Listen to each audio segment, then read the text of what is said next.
Hey everyone, welcome to ZeroSpace. We're so glad that you could actually find us. I know some people had some trouble figuring out, where is this place? So thanks for making it in. I do want to say that this is our virtual production XR stage, and you are totally encouraged to take pictures of anything that you see here tonight. The one rule is after speaking is done, yes, you can get on the stage, but drinks will not be allowed, food will not be allowed on the stage, but feel free to pop on here afterwards. The only other rule is if you have stiletto heels, do not wear heels on the stage. That's it. But I'm going to pass it off to Andrew to get started with the kickoff. Thank you, Elena. And everybody, thank you so much for coming out tonight. This is my first time here as well. I think this is a lot of everybody's first time here, and I'm really grateful, Elena, that ZeroSpace was excited to host this tonight because, yeah, this is really, really fun. So this will be in about 3 or 4 weeks, the 5th anniversary of this meetup, of the ARKit-NYC meetup. Thanks. And it's been such an incredible time meeting so many creators and fans of augmented reality and XR in general. So it's, yeah, I just wanted to say thank you to everybody who's participated in this meetup or created stuff that we've talked about. It's just been a blast. All right, so let's get into it. Oh shit! Oh, I didn't change that slide. Sorry. We expected some news earlier in the week, and it didn't happen. So, does anybody need Wi-Fi? That was a dad joke. I didn't hear a fucking peep, people. Come on. So tonight's speakers are, I'm really excited to have everybody here. We have Janine Yoong. She's the head of location AR partnerships at Snap, and she's going to be talking about the incredible location-based work that they've been doing. And then we have Lokshina. She's a co-founder of L3A UX Studios and Vice. He's the founder of Packet 39. They're going to be talking about this wonderful project that they're doing at the Getty Villa in Los Angeles. And David Louie is a last-minute addition. He's filling in for, thank you so much, David, for Mark Wendell, who I hope you have a speedy recovery, Mark. Mark sent me a note this afternoon, and he said he's feeling much better. So next time, Mark Wendell from Meow Wolf will be joining us and presenting his work.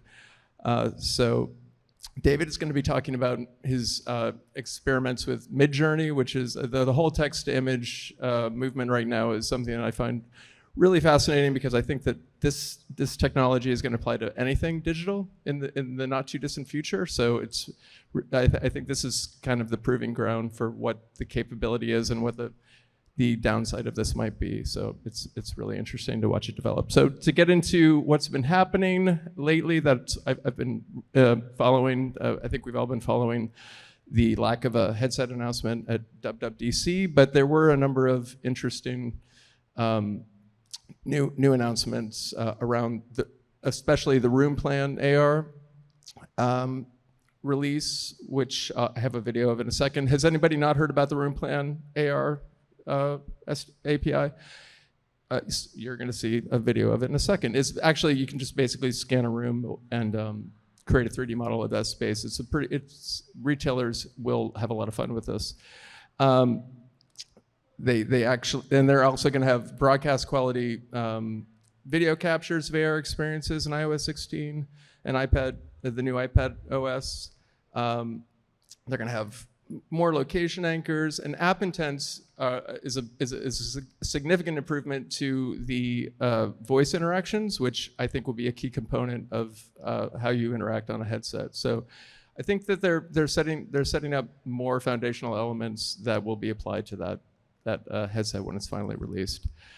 This is a video John Stevens did in a poorly lit room. I think it's a pretty good demonstration of how performative this new room plan API is.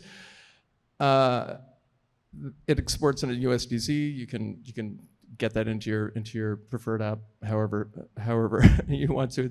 It can be a little frustrating, but it's been fun watching people use this, and I'm really looking forward to seeing that first demo of somebody replacing existing furniture with recommended furniture based on what the room plan API detects. It can detect, I think it has a list of like 15 different items that it's trained to detect currently. So it's gonna be fun watching this roll out.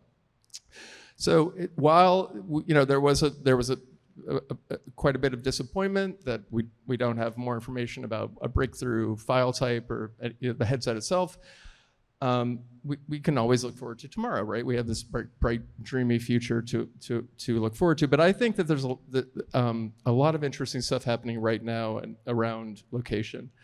And Janine's going to talk about the amazing stuff that's going on right now at Snap. It's been very inspiring to me, and I'll talk a little bit more about that in a second. But there have also been some major announcements recently from the giants, and all of these new capabilities are built with visual positioning systems. This is basically what's happening is they're using images and using backend data to get very, very precise placement. And GPS is a thing of the past when it comes to any kind of content placement right now. So the most comprehensive, I think, if anybody disagrees, I'm happy to talk to you about it, but is the Google AR Core Geolocation API. And this is Google's been mapping the world for decades now, essentially. And the level of fidelity and performance with their API is just off the chain. So it's going to be, I think it's going to be a key piece of a lot of products. And Niantic announced the Lightship VPS, which was created.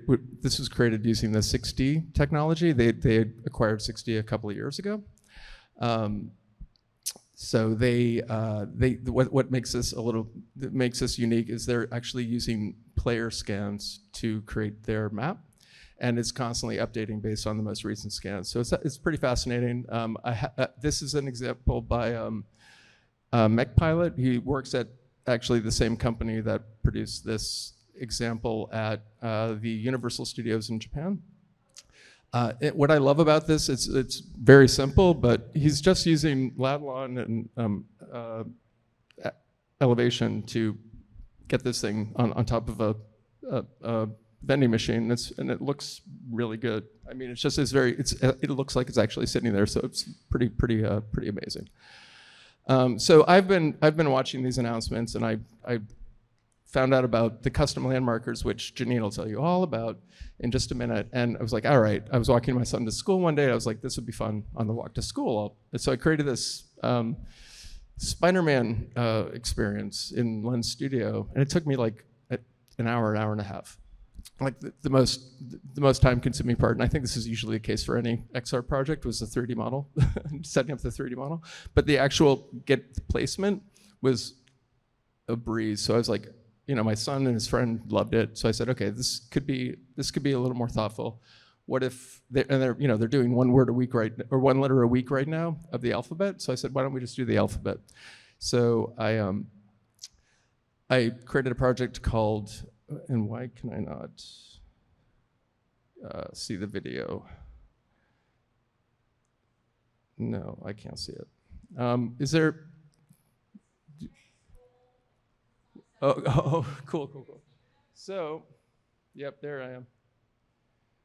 I created something called the ABC Corner using custom landmarkers, and it's my new passion project. And here's a little video. I'm gonna hold the microphone up to the computer. Here we go. No, that's not what I wanted to do. Sorry, one more time. We'll get this. We'll make this happen.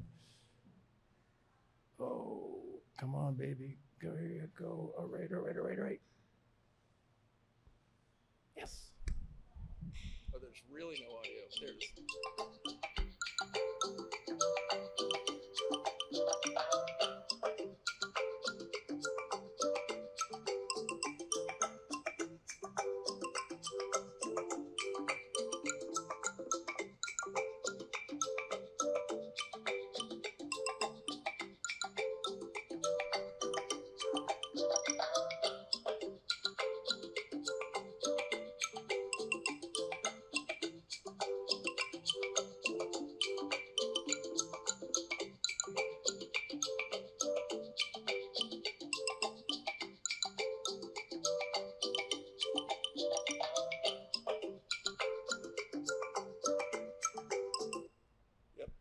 So this has been like a delightful part of my life right now.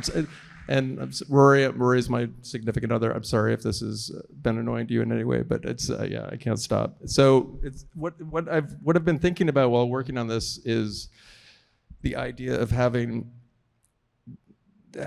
content in places that are just a part of your life, not necessarily landmarks, I mean, or you know, storefronts, places in your life where you have to be add something to that journey or to that part of your daily life that enhances it and makes it compelling. It makes you want to do that, the thing that you have to do all the time, right?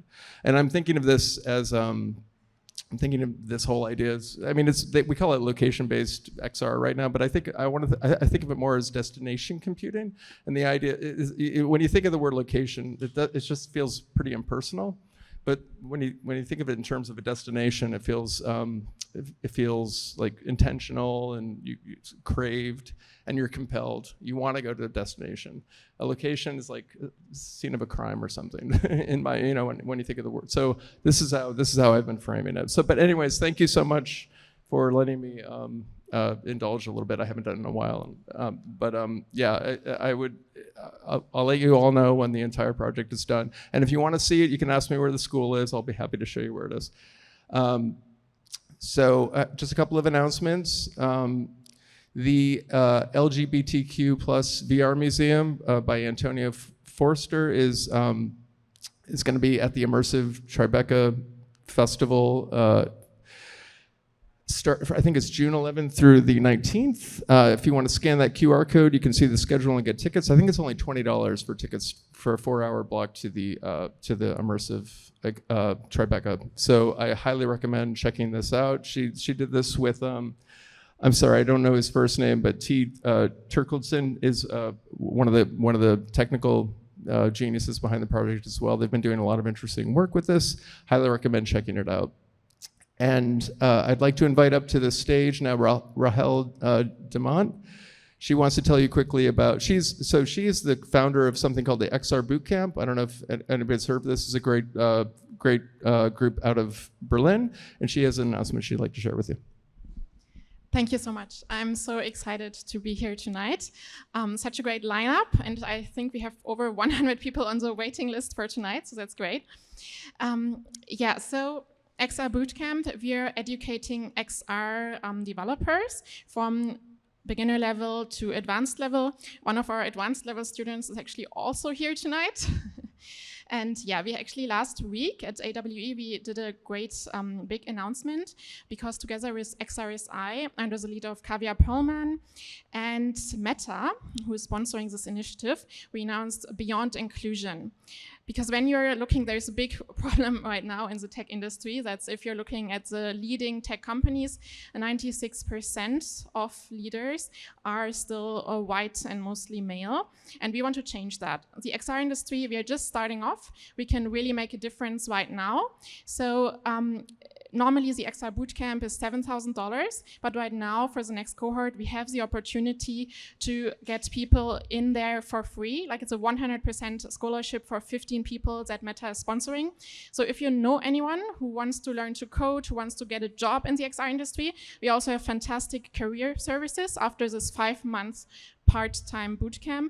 And yeah, I mean, we started with this bootcamp basically in 2020. So far, everyone who did it found amazing jobs at amazing XR companies. So we were very confident that if we can, like, year by year, aim at 100 people, 100 diverse people from really diverse backgrounds to join us at the bootcamp, that yeah, we can make the XR industry step by step, year by year, more diverse. So if you know anyone, please share the message. The applications are open now.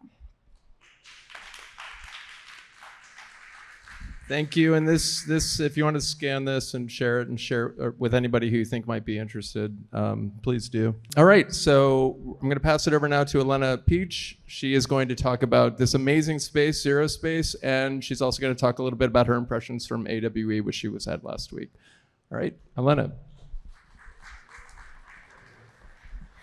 I'm going to be super fast so that way we can get into our speakers, but thanks to everybody who came by today for the meetup. We're super excited, especially for this to be the first in-person meetup since pandemic, right? So that's awesome.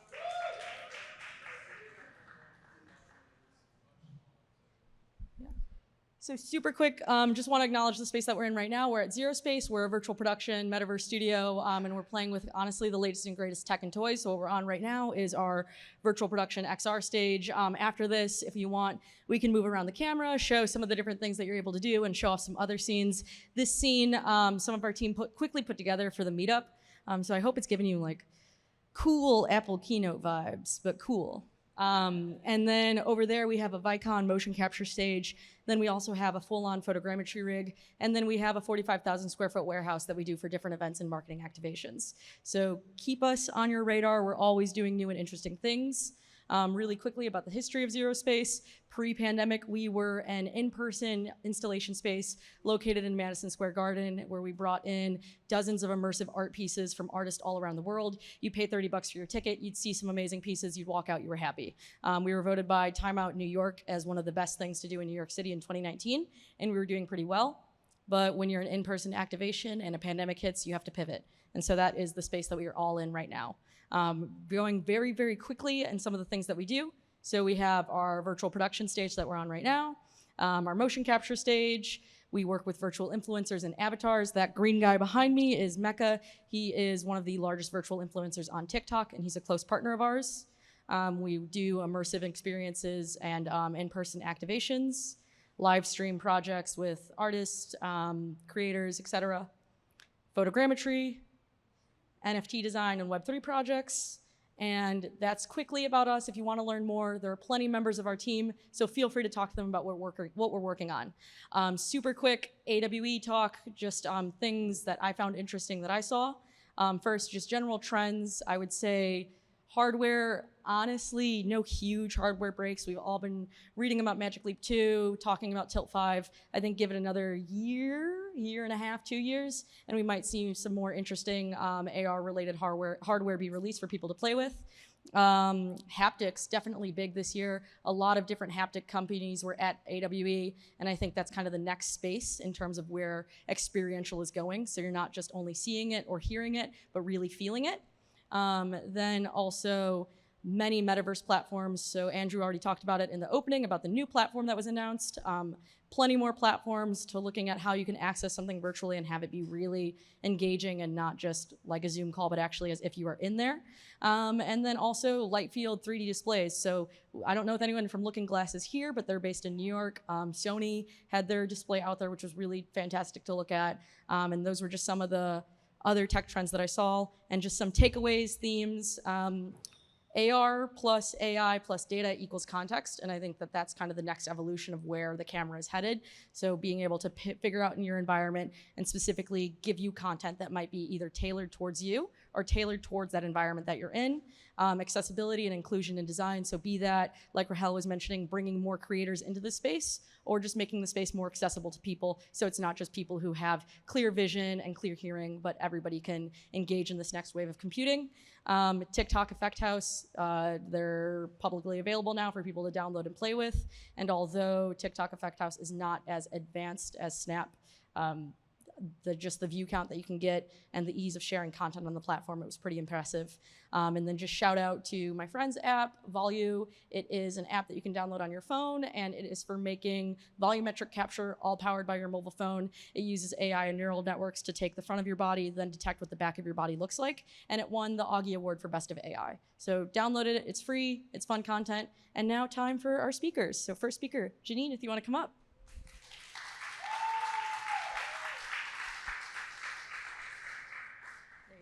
Hi, everyone.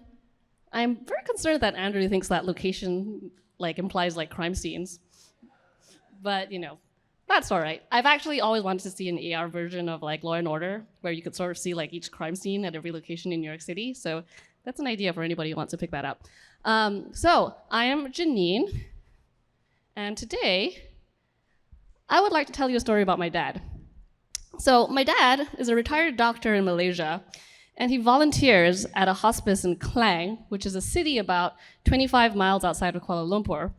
And one of my dad's problems is that when he goes to do patient house calls in the outskirts of Klang, it's pretty hard to figure out how to get there. And then it's pretty hard to figure out how to share that information with other volunteers who do follow-up visits. And the reason behind this is that even though the map looks really well covered from here, the reality is, and this is really important, the reality is maps are not as dense as they look when you zoom in. So when you get about right here, your turn-by-turn navigation stops. So the other problem is that in these parts, this isn't really how people get around anyway. This is much more of a turn left after the temple and drive on until you get to the house with the big mango tree in front of it type of community. So I have been thinking about this problem for the better part of the last 10 years, but mostly on the mapping side. So what this generally involves in making better maps is figuring out how to get better ground data. So if you look at this picture right here, this is an example of a photo that was taken from a cell phone mounted on a windshield. And when you get enough of these and you splice them all together, what you get is sort of like what I call a poor man's point cloud. And this is kind of like the embryonic scan of a better map. This only tackles part of the problem. I think we have a ways to go before we think about how we can build experiences on top of these 3D maps that are natural and useful for people like my dad to use as we make our way through the world together. So in thinking about this problem, my path obviously led to Snapchat, where we make dancing hot dog lenses. That is a joke, but I think the folks who actually are sitting here probably understand better than most people the kind of tech that it takes to power a lens like this and the levels of computer vision advances that's involved in tracking the human body and understanding form and movement. So from here, it's not really such a stretch to think about how if you can teach a camera to understand people, you can teach a camera how to understand places around you. And what this means is teaching a camera to understand where you are in relation to your surroundings, but also making sense of the 3D geometries around you so that you can anchor AR content around you. So this is our landmarker feature, which we launched way back when in 2019. This is a feature which some of you may be aware of already. It allows you to create incredible lenses at world-famous attractions, and we have about 25 of these in Lens Studio today. If you go behind the scenes, you start seeing things that don't look so different from what we were looking at before. If you take enough images, and we've collected them, around a landmark, and you splice it all together, you can start creating localization models, as well as 3D models to actually start creating and animating and transforming some of these landmarks in Lens Studio. So the issue here then is that these landmarkers are really, really a pain in the ass to make. And the reason why is because the ground operation to collect the kind of data that you need for structures of this size is really quite arduous. And on top of that, you have to do things like optimize and iterate for weather conditions and lighting changes and scaffolding and crowds. So it's quite a lot of work. So these tend to get used for very, very glossy brand activations or zeitgeisty cultural moments like dragons on buildings and monuments vomiting rainbows and stuff like that. It's not really the sort of thing that you would use to augment or tell a story about a statue in your local park, even if it's more meaningful to you than the Eiffel Tower. So in 2021, we released custom landmarkers. I feel a lot of pressure talking about this product now that like Andrew's shown off his video, but we released this product in 2021, and it's really about giving you the power to create your own landmarks with your iPhone Pro. So here are some of these examples that we've seen so far. One of the first ones out of the gate is was done by QRail here in New York. Is Gabriel here? I don't see him, but he signed up. So QRail made these beautiful watercolor illustration type activations around a bookshop in Chinatown. And this is the first AAPI woman-owned bookshop in Chinatown. And what the story tells is her origin story about why she started this bookshop from memories of reading with her mom. The next one, also an AR storefront, little bit of a different take. This one is a slightly creepy but extremely impressive runway show outside a Tommy Hilfiger store in Amsterdam. This third one over here was made by Luke Hurd, I am told, in under one day, This is a statue of the legendary jazz musician Charlie Parker in Kansas City, and he's basically used an openly licensed 3D model of his actual saxophone to create this musical lens. This one is brand new. We worked with Balti Virtual up in Maryland to create a historic photo tour of the Lincoln Memorial to commemorate its 100th anniversary. So when you're standing over here, you can sort of like stand where Ed Markham was, the national poet, speaking to a crowd of 50,000 people by overlaying old photos from the Library of Congress. And I included this last one here, which was a landmarker built for Coachella. And I included it because this is one of those things where internally at Snapchat, we were like, this is never gonna work. It's very big, first of all. And then it also moves, which is really not fun for computer vision algorithms. But the very talented AR developer in our community who built this somehow got it to work by tracking onto like very static objects around the Ferris wheel. And for me, it was one of those moments where it's very, very nice to be proven wrong by talented AR developers who push the boundaries of the tech further than we think it can go. And this is an example of another very talented developer in our community in India. So this is sort of a how-to video that she very kindly made for how it works. This is an ice cream chain in India. It's a couple of steps of steps in this process. First, what you do is you map it to create the tracking for the localization models. The second thing you do is you need to scan the structure so that you get a sense of the mesh so that you can actually start anchoring content around it. And then you need to preview it and test it to make sure it all works. And then you get an asset ID, which you can toss into Lens Studio to create this custom landmarker. And in this particular case, you can plunk in a singing cow, which is telling you to have more ice cream. So that's a fun one. So what I hope I'm conveying here is that the beauty of custom landmarkers is that you can actually start telling stories about places that matter to you. And if you guys love New York as much as I do, I hope you appreciate the small sample of lenses that I picked that were active in just this month, no, just May alone. So on the left over here is Curail again. This is a storefront of a bubble tea place in Flushing that is inspired by Taiwanese night markets. So it's a combination of like meat on a stick and bubble tea and like arcade games in the back. And what this is a giant claw which descends from the awning. And if you try it out and you get a very particular kind of bubble tea drink, you actually get to go in the store and redeem a free bubble tea. And since we're all showing off our children, that is my boy over there enjoying his bubble tea. The second lens over here is made by a startup here in New York called In Situ. Dana's over here, she's awesome. What this is an urban tech startup, and it brings city planning proposals to life. So rather than having to go to a town hall at 4 p.m. on a random Tuesday, you could actually check some of these plans out in AR and leave your feedback so that the commercial real estate developers or the city can actually act upon it. So this was done for Jane's Walk earlier in May, which is basically a global initiative to celebrate walkable cities. The one on this third one over here is an exhibit at Gagosian NYC, which is still live right now if you want to check it out. This is a collaboration with the iconic Takashi Murakami, an artifact in Blink Digital, and there were 7 lenses deployed in this exhibit, 2 of which were custom landmarkers, a couple more world mesh stuff where you can sort of spawn these flowers out in line with the exhibit. It's really fun, highly recommend it, it's free. And the one right here on the over here on the right is yet another Andrew special. It's one of my favorites because it's 2 blocks away from my house.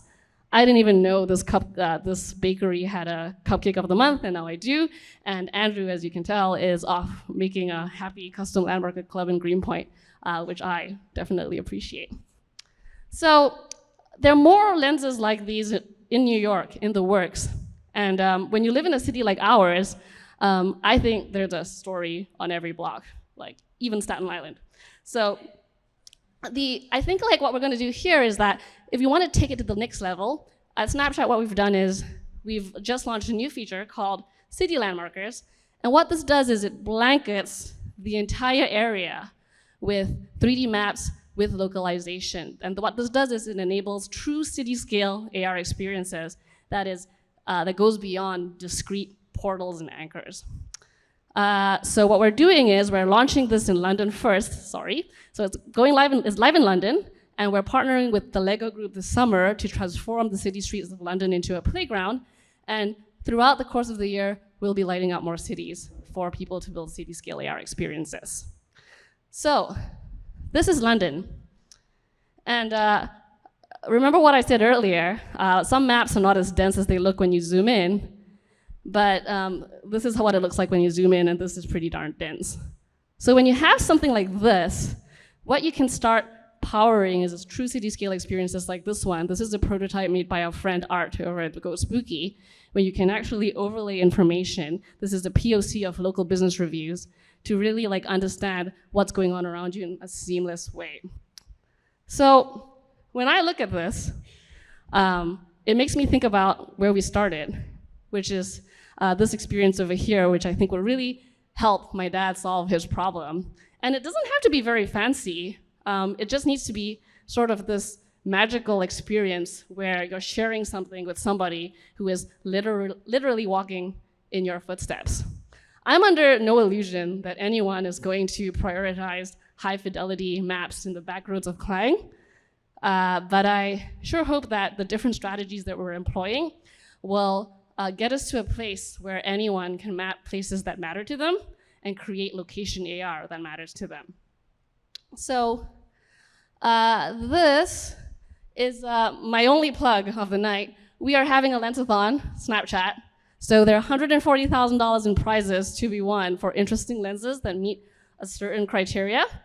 So I would love to see a strong showing of location AR lenses. I would love to see a strong showing of these in the best city in the world, which is New York City. So please find a place that means something to you and try, give custom landmarkers a whirl.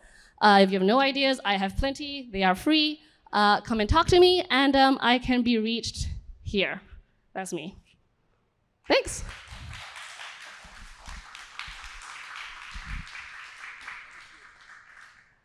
Thank you so much. Highly recommend everybody takes advantage of this opportunity or participates in it. It should be pretty amazing. Okay, so next up, I would like to invite Lisa, Lokshina, and Weis up. We're going to talk about this stunning project that they're working on currently at the Getty Villa in Los Angeles. Everybody, Lisa and Weis.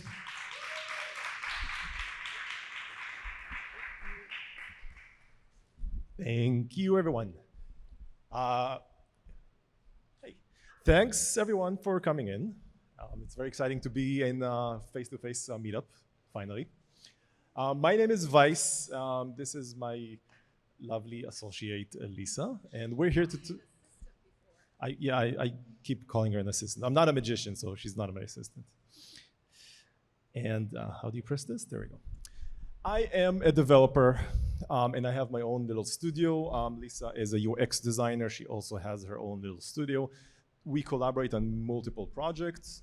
Clients come to us with ideas, and sometimes these ideas require AR, or they ask for AR, and we usually ask them, how does this AR feature help the user? How does it integrate into the system? Is it actually beneficial? And sometimes the answer is complex. It's not entirely clear what the answer is. And we wanted to come up with a project where the answer is obvious, why AR is actually beneficial. Thank you, Weis. Really nice to see everyone. I have bad news. You guys are all here to learn about AR, and I'm here to give you an art history lesson. I'm really sorry. I'm gonna keep it short, but this is gonna give you, this is gonna give you just a little bit of context into our project, so just bear with me. So this is what most people imagine when they think about ancient Greece. They think of the white marble statues in museums like the Metropolitan, or they think about structures like the Parthenon in Athens. Most people's image of antiquity is entirely devoid of color, which is kind of a bummer because that image is just wrong. One of the biggest misconceptions of Western art history is that the Greco-Roman world was monochromatic, when in fact, it wasn't. Antiquity was extremely colorful. It looked vastly different than what we see today in textbooks and in museums and at ancient sites. Sculptures were vibrantly painted in blues and reds and yellows, and sometimes they were glimmering in gold leaf. So this myth of monochromatic antiquity, it goes all the way back to the Italian Renaissance. During that time, ancient sculptures were unearthed and they were lacking color because the color pigment has deteriorated over centuries. And people would look at these statues and they would take them for face value. So friends of ours like Michelangelo, they would emulate what they believed to be an ancient aesthetic, believing that the ancients left their works deliberately unpainted. And we know today that that is not the case. So when you start seeing recreations of what these artifacts looked like originally in color, it totally changes your perception on what antiquity looked like. So a term to come out of this with is polychrome, many colors. It's the state of being multicolored, which is what antiquity truly was. Thank you. Back to the regular schedule. This is an AR meetup, so it's kind of obvious where we're going with this. And we decided that this would be a perfect topic where AR can bring a significant value to the system, to the app. We started a project that we call Colors of Antiquity, where we aim to digitize, colorize, and polychromize multiple sculptures, objects, and antiquities around the world. And our first candidate for this is this guy, which I now have to do the trick where it's mirrored, and I have to, yeah, this is actually really hard.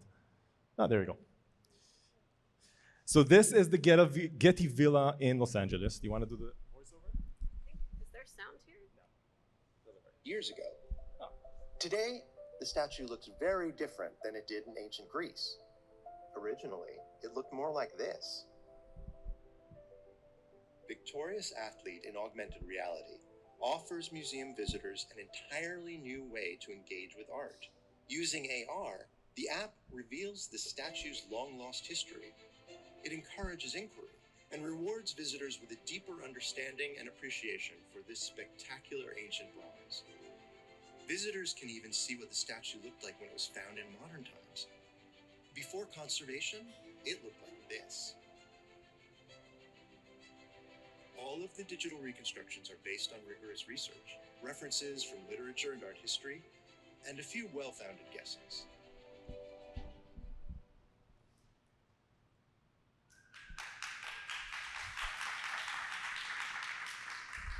So this is our guy. This is the Victorious Athlete. He's a bronze sculptor. He's one of the few intact remaining sculptures made of bronze in the world. He's missing his feet. He's missing a few other things we'll talk about. But he was a perfect candidate for this first pilot in AR polychromy. We went into the museum. We scanned him using photogrammetry and a bunch of cameras. We consulted with a lot of people, curators, art historians, of course, conservationists, researchers, and other academics on what exactly he looked like when he was new. And we came up with a list of items that we'll talk about in a bit. Those include the item that may have been in his arm, in his hand, things like eyes that is missing, objects that were on him, gilded parts, his overall color, and a few other things we'll talk about. Yeah, so we packed a whole lot into this application, and we'll talk about the features that are particular to augmented reality and what it can afford us in this type of context. So essentially, we created an entire AR story about this app in 3 chapters, and visitors can not only see what he looked like in antiquity, but they can also see what he looked like when he was found in 1964, when he was hauled out of the water. He was covered in barnacles and all sorts of marine life. And so visitors, they can point their phones at the statue and they can see all of these 3D models, which is pretty cool, and they can learn about them. We're currently also adding a third chapter, which is called X-ray vision. And this turns people's phones into an X-ray machine.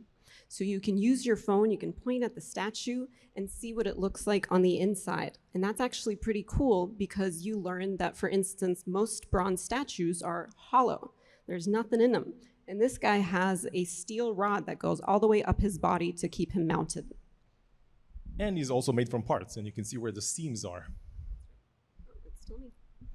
So what's really great about augmented reality is that we can easily show multiple recreations or multiple versions of recreations at the same time. So when museums speculate, when they speculate about objects that are 2,500 years old, it's important for them to communicate that a recreation is a best guess. It is not a fact. It doesn't look exactly like this, but it is the current state of knowledge.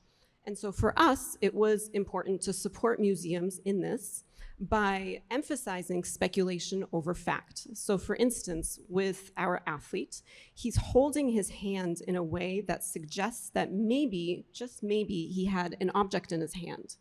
And perhaps that object was a palm branch, or maybe it was a victory ribbon. We don't know, but we allow visitors to toggle between the two and to see what they would have looked like in his hand in AR. And all of this is based on art historical references that support these guesses. He is, after all, a victorious athlete. He is the victor of the Olympic Games. And in antiquity, when you won something like the Olympics, you would receive a palm branch or a victory ribbon in lieu of money or trophies. We also decided to give the users some agency in the creative process or in the restoration process because the exact color of his original bronze hue is not actually known. There's some speculation about the exact tone. We gave the users the ability to change it with a slider and find their own favorite shade of bronze to give this guy. And no answer is incorrect because we don't actually know. So the hues that we're providing the visitors are all valid guesses as to what the bronze may have looked like. So AR is a tool that we're using here for education and for learning. And one of the goals was to answer questions, to help users and help people that visit the museum and watch this and look at this object, help them understand and answer questions that they have. And we kind of talked with people who were visiting, and it's pretty clear what people want to know about this guy. They ask, for example, why is he naked? Where are his eyes? Where did his feet go? Is he holding anything? Why is he doing a weird gesture with his hand? And there's all sorts of answers that we can show in AR, and we'll get to that in a second. But really the idea here is that the AR helps people understand what they're looking at. And by the way, if you're wondering why he's naked, they used to compete naked. It's not terribly comfortable, but that's what they did. So through lots of observation in the gallery space, we looked at how visitors behave in museums and in galleries, and also how they behave with augmented reality. And we learned a few interesting things. For instance, it turns out that there are still people who are uncomfortable coming up to a museum object really close and sticking a phone to its face. You would think those people don't exist, but they do. And for the first iteration of this app, that was actually kind of a bummer for us because we wanted people to come up close and to look in AR at the recreation, specifically of details like his inlaid eyes. And they weren't doing that at first, or at least some people weren't. Another thing that we observed that was kind of interesting is that lots of people, when they were using this app, they tried to pinch it to zoom in. And that's because it's an expected behavior. When you're using your phone and a camera view comes on, you expect it to work like any other camera app, and you expect that you can just zoom into things. And so we had to accommodate for this by actually building in a zoom feature, which is pretty cool. So people can now zoom into the AR recreation. Even if they're standing far away, they can zoom in just like a camera app and look at all of the details of the sculpture in AR. So there are types of people who will walk right up to the sculpture and get way too close, and that the opposite of the spectrum. Yes, so that kind of made the curators and guards and the tour guides kind of nervous. So we implemented a guardian system for AR, similar to the VR guardian system. This AR guardian system blacks out the screen when you get too close to the object, and people automatically and instinctively walk away. And that is actually my favorite feature of this app. I know it's very silly, but it was just very cool to find a use case where an AR guardian is necessary for mobile AR. This was just the perfect use case for something like this. Okay, so museums. They are constantly experimenting with new ways to engage the public and to tell stories about their collection. And we, through this process, truly believe that paired with the right content, augmented reality could be a really meaningful technology for museums. We did tons of testing with this application, and visitor reaction was really phenomenal. People were really excited to use this. I'll give you an example. We had a group of teenagers, high school students, come into the gallery space, and they would come in, and they were typical teenagers, so they were all bored, you know, that they have to look at this old rusty piece of metal. And when we gave them this app, they just lit up. It completely changed the level of engagement that they had with this piece of art history. And it made them want to actually learn something. And in the end, isn't that what we want to do with something like this?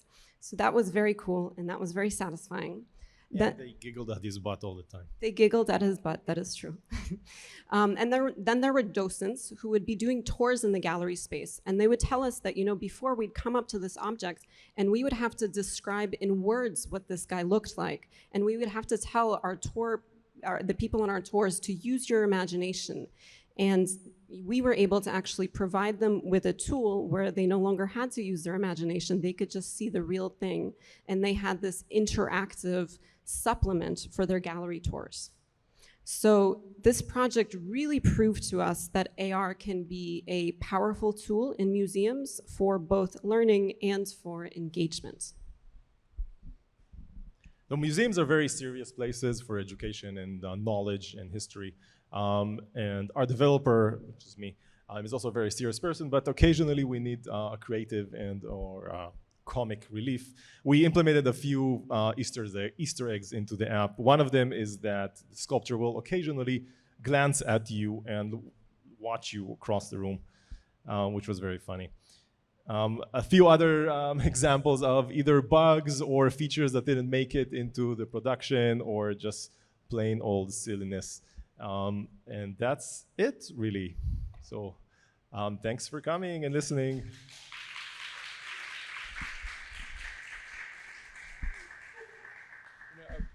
We're dealing with some tech diffs a minute ago, and I forgot to ask you about questions, Janine. So let's start with some questions with the two of you, and then I'm gonna ask you to come back up, and we'll do a few with you. Does anybody have any questions about the Victorious Athlete project? See some hands. Yep. Goodness me. Hi. Hi, Weiss. Hi, Lisa. So yeah, are you doing more things with the Getty? And is this like a new business you guys are going to go into? It's wonderful, by the way.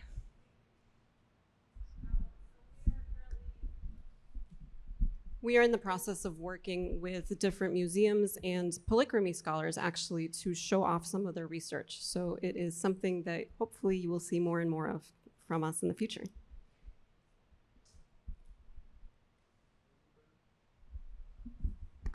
Anyone else? You come up. There we go. It's beautiful, thanks. I remember when Ted Turner was colorizing some old black and white movies and people got really mad about that.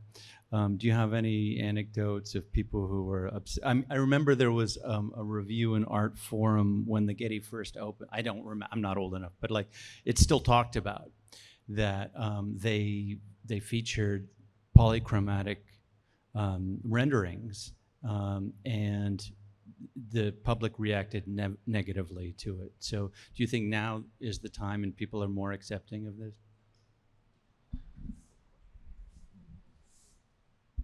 Yeah, John, that's a great point. People don't like it. And in fact, people don't like it so much that throughout much of history, this was hidden. Like there were art historians in the 17th century and the 18th century that purposely hid the facts. They knew that marble statues were colored, but they were like, this looks primitive and just wrong. And so they just hid it from the public. So actually people don't like to see these statues in color at all. It makes them feel like there's something wrong with them, like they're gaudy. But my response to that is like, too bad. You know, like this is what they looked like and you need to accept it. And just because it doesn't fit your current aesthetic doesn't mean that this isn't how it was. Yeah, sure, they could do that, but if they want to learn something. But yeah, that's a great question, John. Thank you. All right. Thank you so much, Lisa and Weiss. That was great. We're going to switch it over to David Louis' laptop. I don't know. We're going to take a... Yeah, we're just doing a little conversion, and we're ready to go. So David is the head of studios at BetterUp currently, and he's been involved in the XR metaverse world for as long as I've known him. Yeah, we actually met at a Kabibo thing at was it Sotheby's years ago?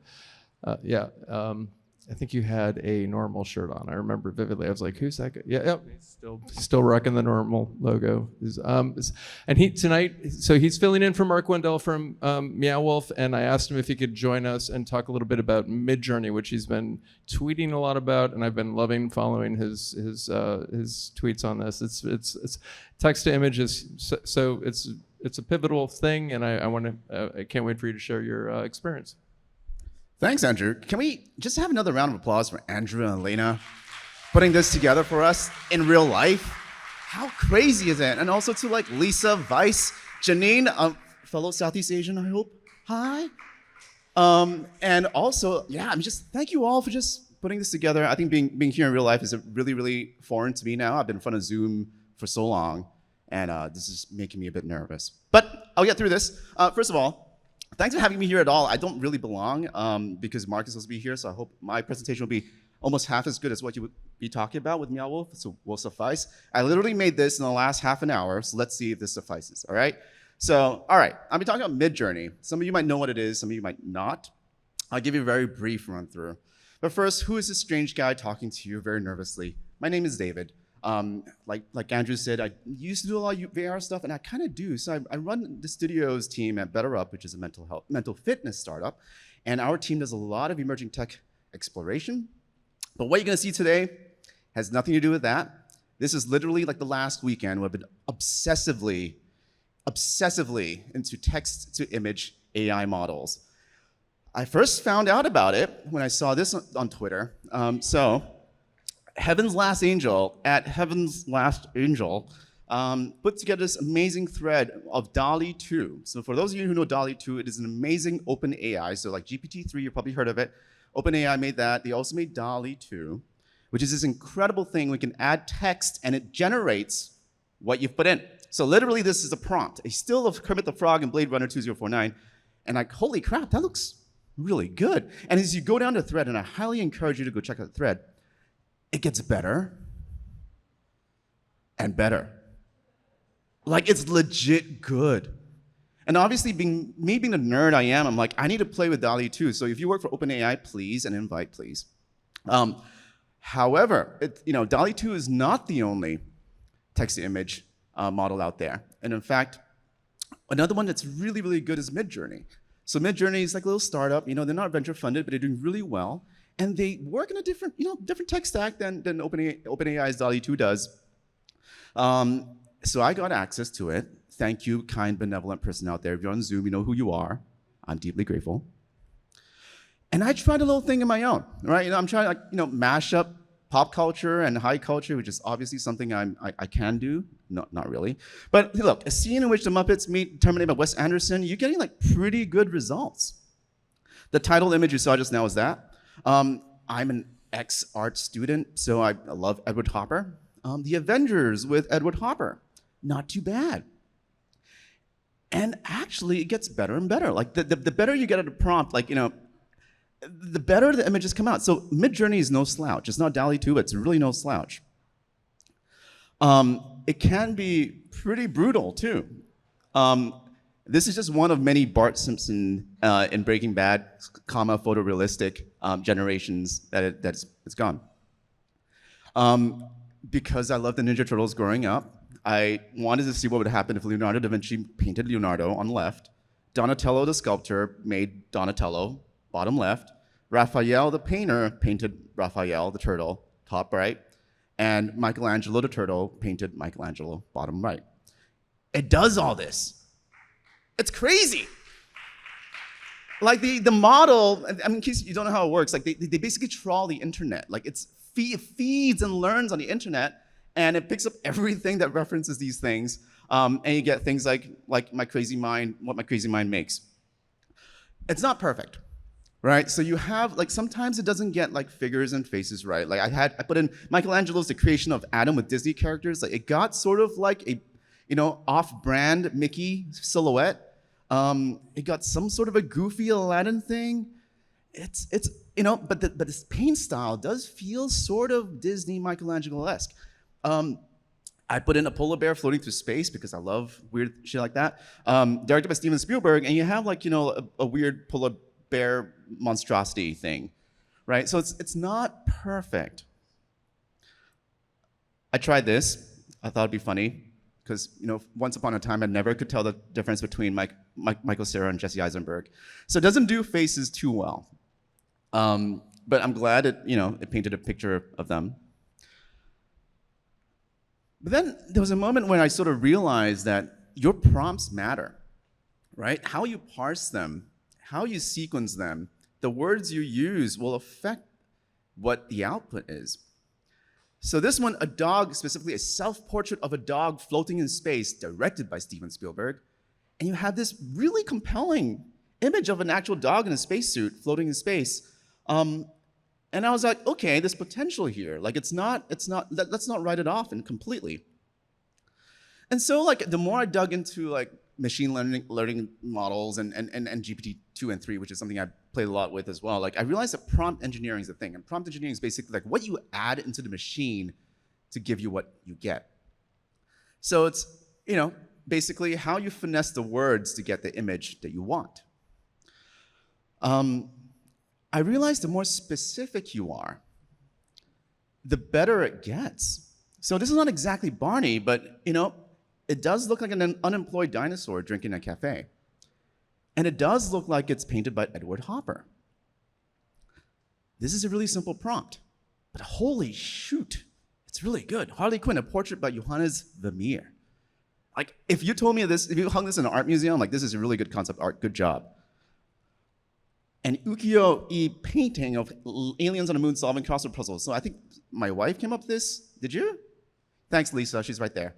So it looks real. It looks like a piece of art. You don't have to clap. It's okay. But give her credit anyway, though. Let's buy her a drink. And I started playing around with other prompts, like -AR2:1 is just telling the machine, hey, I want the aspect ratio to be 2:1. So it's like a landscape painting instead of a square. I'm a huge Magritte nerd, so I also play lots of Grand Theft Auto. So Grand Theft Auto, oil painting by Rene Magritte, aspect ratio 3:4.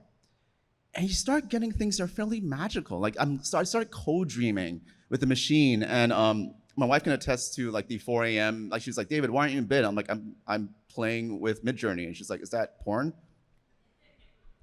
So one night I was walking home, and I realized that okay, I'm inspired by things around me. I live in Brooklyn, and And I'm doing this on my phone, right? So I was like literally making this as I was walking home from the streets of Brooklyn.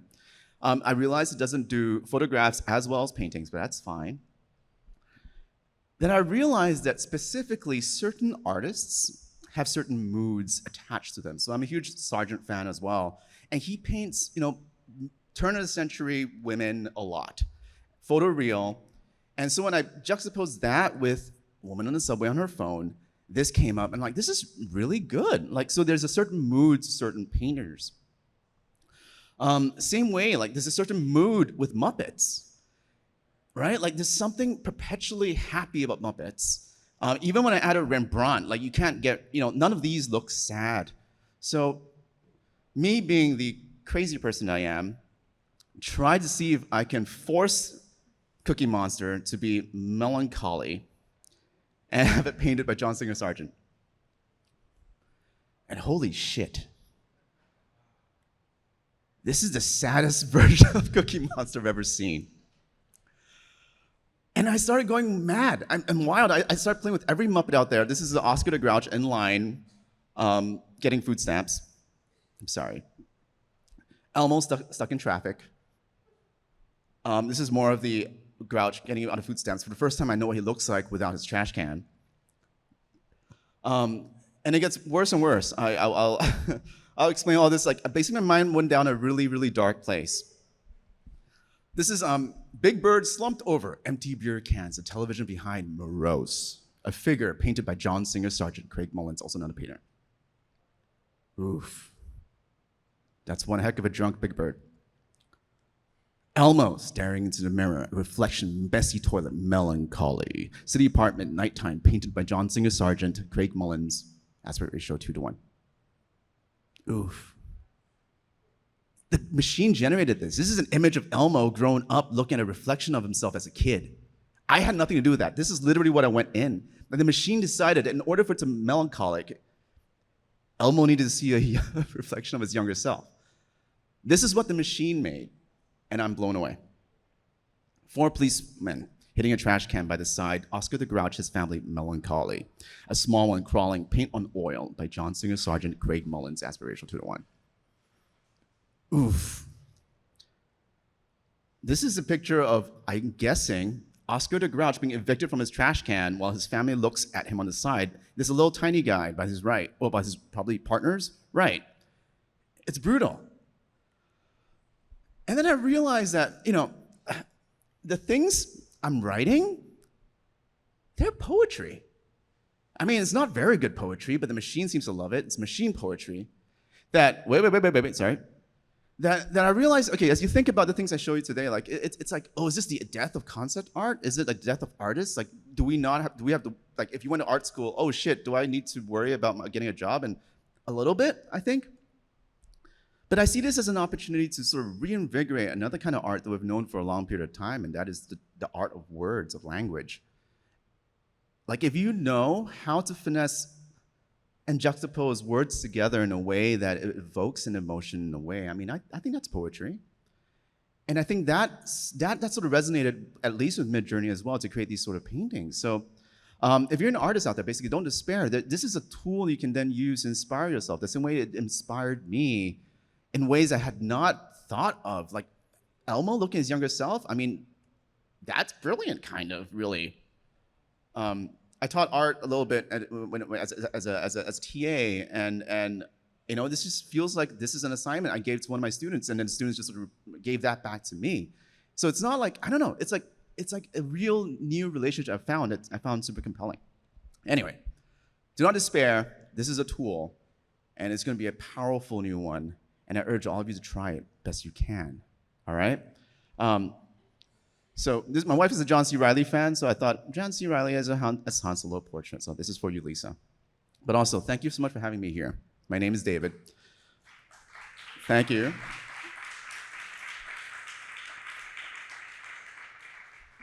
I promised Sandra I'd do this, so WGDC went by with that one more thing. I'll give you one more thing. So literally just now, like 5 minutes ago, I put this in. A sign in bold font with the words, NYC ARKit 5th anniversary, yay! Let's see what it turned out.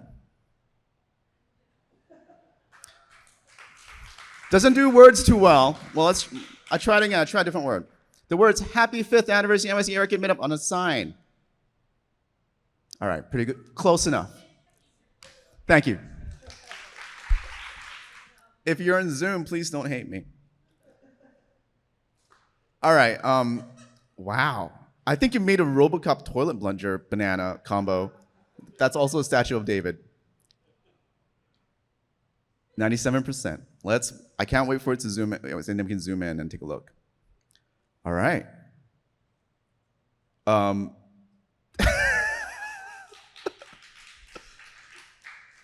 You made this. I'll send this to you tonight, Andrew, so you can share it with everyone. All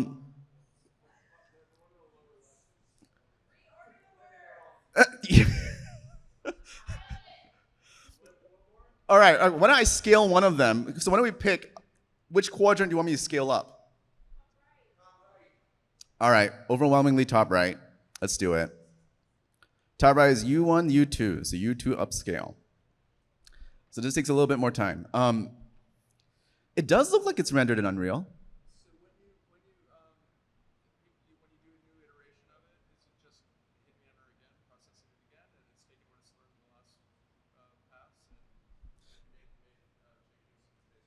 So yeah, so you see the buttons down here, like I can do like a variation of each of the quadrants. So V1, V2 is basically making variations of them. U1, U2, U3, U4 is upscaling it. So we could have made variations of the one we saw. In this case, we upscaled yellow, banana, plunger, RoboCop, statue of David. Toilet plunger.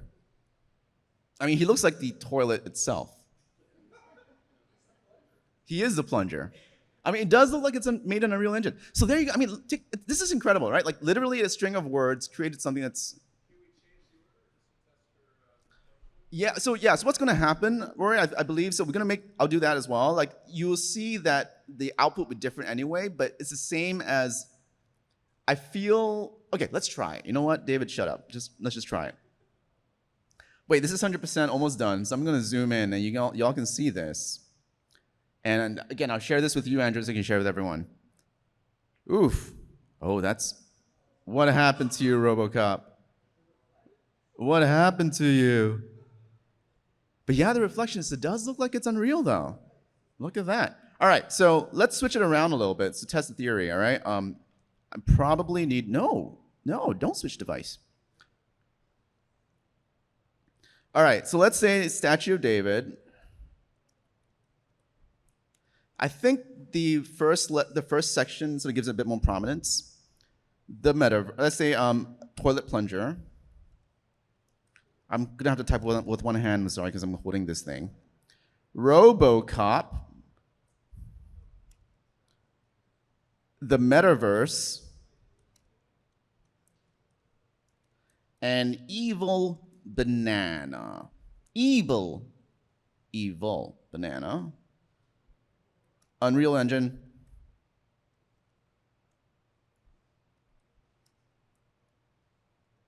Can't spell. Wide shot, still wide shot. We don't want a portrait. All right, let's see this. Did I get it right? Statue of David, toilet plunger, RoboCop, the metaverse, and an evil banana, Unreal Engine, wide shot. Okay, boom. So I suspect this would be a little bit more different because I think there's some prominence towards the words in the beginning. That's my theory, because I don't speak prompt engineering that well yet. Let's see. So this, I think this would be a bit more of a statue of David. But again, there's this interesting thing coming up where it's still like a toilet plunger silhouette. Oh, it's starting to look like a dildo. I'll just say it. Oof. Talk about an evil banana. The one on bottom right, you know what I'm talking about. Does that satisfy your question, Murray? There we go. Still kind of it still makes the same thing a little bit, so. It's the, all right, zoom in.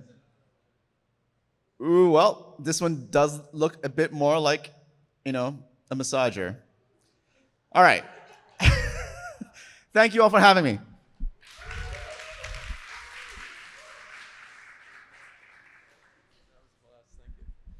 Okay, thank you so much, everybody. I think we were going to get the boot in 25 minutes, so please hang out, eat some pizza. We have a little too much, and we'll hopefully do one of these again in early August, and I hope to see you all at that time. Hopefully, we'll do it here. Well, we'll talk about it. We'll see how it works out. Fingers crossed. Thank you, everyone.